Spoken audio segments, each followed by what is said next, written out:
So mostly art imenibring pamoja, nikapata family.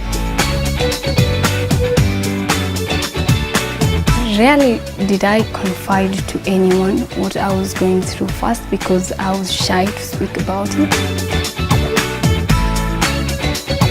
It's something like it's a dream you've always had and it suddenly just comes true.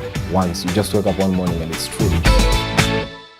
I come from Majengo, Pumwani, and back then there was a lot of trouble in our estate. So at the time, the best thing you could do after you leave school, you had to find something else to do so that your extra hours that you're away from school, you don't find yourself in trouble. So that's how I ended up dancing. There's a lot of things associated with Majengo. First of all, these are like 90% Muslim community. And from Al-Shabaab claims, from youth trying to fight with police, from youth harassing other youth, there's a lot of trouble in Majengo.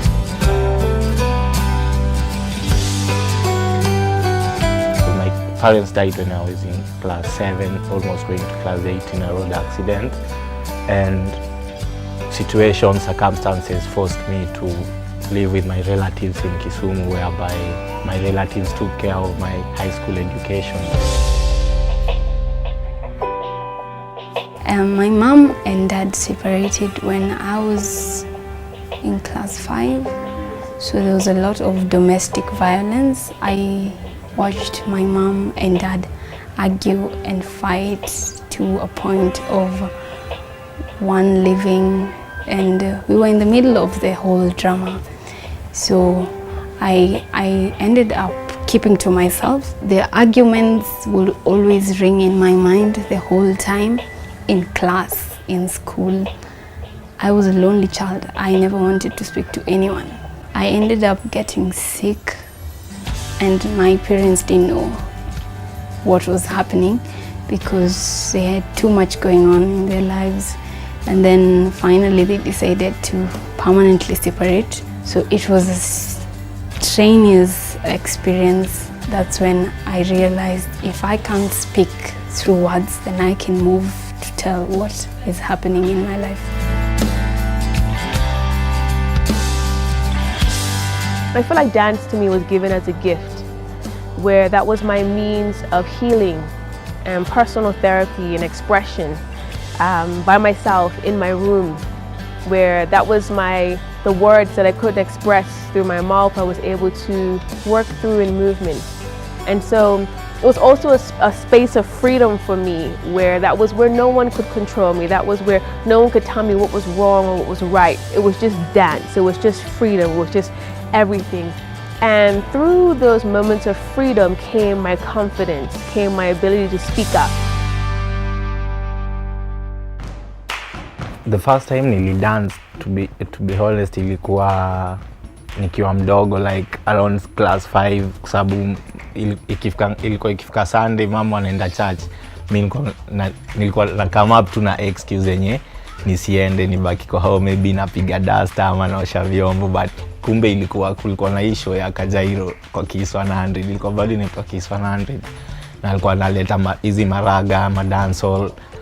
Nilikuwa na time sana hiyo show, ilikuwa inaanza around 11 hapo, so kila time hiyo show ilikuwa ikikuja nilikuwa nafunga mlango na weka music loud. Actually mimi napenda dance sana. Reason ni moja, sababu ili happen before mama kuje kujua nilikuwa na dance, nilikuwa na hepa naenda to the hall. Mimi na stay Kayole, it's somewhere in Kenya. So ili happen mama alikuwa anashanga naenda wapi, and I was like, hey mom, usijali mimi niko poa. Nimetoka chuo mpaka namdanganya tumeenda tuition, lakini mimi nimeenda ku dance kwa hall. First of all, mimi nilikuwa footballer because my mama alikuwa anapenda football sana, because familia yetu yote ni footballers. So mama alikuwa anataka nikuwe kama auntie yake, because she was a very alikuwa msanii mkubwa sana footballer. So alikuwa ananibaia viatu za nati, then mazoezi analipa siendi. So nikaenda church fulani ilikuwa hapo Dandora. Nikaona hawa wasi wana dance vizuri. Then nikakuwa ile interest ya kujoin ku dance. But ile fear ilikuwa inanipush away kwa sababu talent yangu mimi nilikuwa napenda ball, nilikuwa nafanya ball, si dance. Then for the meantime mama kanipeleka club fulani, alikuwa ameenda kutembea. So kuko na competition ya watoto competition, kuko na maglasses ziko hapo chini, makasuku. So mwenye ata dance vizuri ndio anapewa coins hapo. So for the first time nika dance. Imagine, trust me, ile kasuku kubwa ya kasuku, coins zikaja hivi. Nikajua okay mom, naweza dance. Nipeleke kwa church, nianze kudance kwa church. I love dancing because first of all it changed my life. It made me to be different from other people who I come from the same hood with them, you know. Like wase wengi wa mtaani, mabeste zangu, my friends, most of them, I have friends who have been killed by the cops, you know, because they were stealing and stuff, they were doing bad stuff. But dance made me to be different.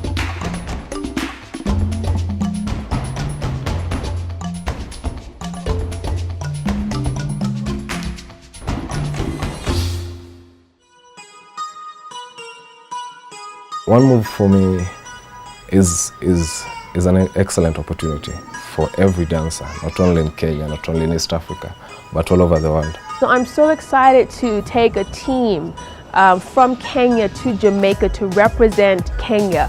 I think it's an amazing thing, not just for these dancers and us to learn, but also to network, also to compete, also to show what Kenya has to offer. The world has seen what Nigeria has to offer in acting, in dance, in singing. The world does not really know what Kenya has to offer on a grand scale. Tuko na watu wametoka kama Brazil, Portugal, Colombia or something like that, Cuba. I say definitely mtu wezi niambia ni kitu tu nika unaenda kumiti ule neighbor wako pale, unaona. These are different vibes. Why One Move? We're all connected. All of us from the diaspora, globally, as humans, we're even connected. And still with the internet and all the social media platforms, we still remain fragmented. We don't really have that opportunity to get into each other's worlds. And that's what I want to do from Kenya to Jamaica through One Move. Sitalala, hii conference itanibu sana. Kwa sababu kama as a choreographer, nitaka chini na choreographer wenzangu, wanze kunifundisha walifanyaje wakafika hapo. So hii One Move itanisaidia sana. Itafanya mpaka niweze expand akili yangu, pia kufundisha hawa wase wenye kuko mtaa, itanisaidia sana. It's something like it's a dream you've always had, and it suddenly just comes true. Once you just wake up one morning and it's true, but at a certain cost. We guys have to raise a certain fee to get there, and the income that I make annually does not even come close to the amount that they're asking. Who we're talking about are street dancers who love dance with all their heart, who want to go to Jamaica because the legends that they watch on YouTube and who they followed for years will be there.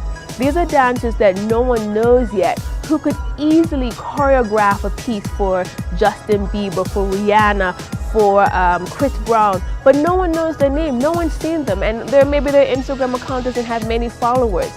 I want to help put these guys on the map. I believe that education is the key, and that doesn't always mean sitting down and studying traditionally. It means being amongst that vibe of people who have been where you want to be. We're trying to raise about $3,000 US per dancer. And in order for this to happen, we need help. And in order for this to happen, we need help.